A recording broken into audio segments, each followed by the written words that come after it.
Steve Jobs was fired from Apple just 9 years after he helped to found the company. Could the same thing happen to you? Both lenders and investors can influence your authority in your company. Banks are generally pretty straightforward as long as you meet the loan terms, but investors can be a little more unpredictable. It was actually an early investor in Apple that pushed for the company to have a CEO other than Steve Jobs. Sometimes growing companies need more investors in order to succeed.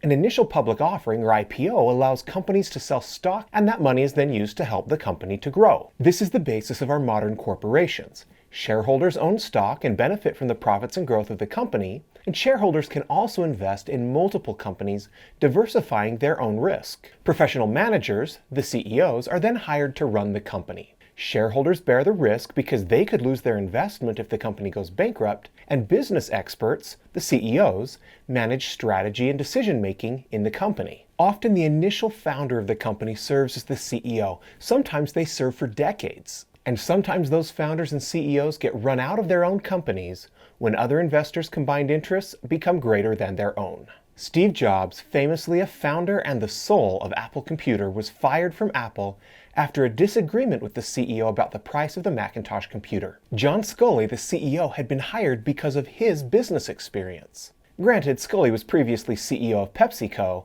and I don't know what soda has to do with computers. Due to Steve Jobs' young age, just 20 years old when he helped to found Apple Computer, they thought that a more experienced manager would help the company. It didn't. Apple struggled for years under various CEOs before they rehired Steve Jobs and he helped to right the ship. Companies that hire CEOs have to deal with agency relationships. An agency relationship means that someone is hired to represent someone else. The agent represents their principal. Lawyers are hired to represent their clients. Realtors are hired to represent home buyers and sellers. And CEOs are hired to represent the combined will of all of the company's shareholders. But it doesn't always work that way. CEOs and investors don't always agree on the direction that a company should go. Just like anyone else, CEOs often look out for their own best interest, and sometimes that does not align with the best interest of the company. When CEOs look for their own best interest at the expense of the shareholders, we call this managerial opportunism. Opportunistic behavior means looking for your own self-interest or selfish interest at the expense of others. When this happens, it's a problem for shareholders.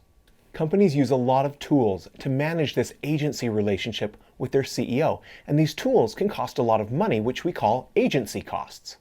These tools include boards of directors, carefully structured compensation packages, and contracts and legal protections. Collectively, we call these tools corporate governance. Ultimately, executives and boards of directors should look out for the best interest of all shareholders. And these shareholders include capital market stakeholders, such as banks and investors, product market stakeholders, such as customers and suppliers, and organizational stakeholders, like employees. Legislation such as Sarbanes-Oxley in 2002 and Dodd-Frank in 2010 put more responsibility on executives and boards of directors to do the right thing. If a board of directors thinks that a CEO is doing poorly, they can fire them. You could even be fired from your own company if others gain more equity and influence than you. Who owns equity in your company? Does one person own it all, or is it shared among many investors? How does this influence company decisions? I hope you like this video. Thanks for joining. Have a wonderful day. Take care.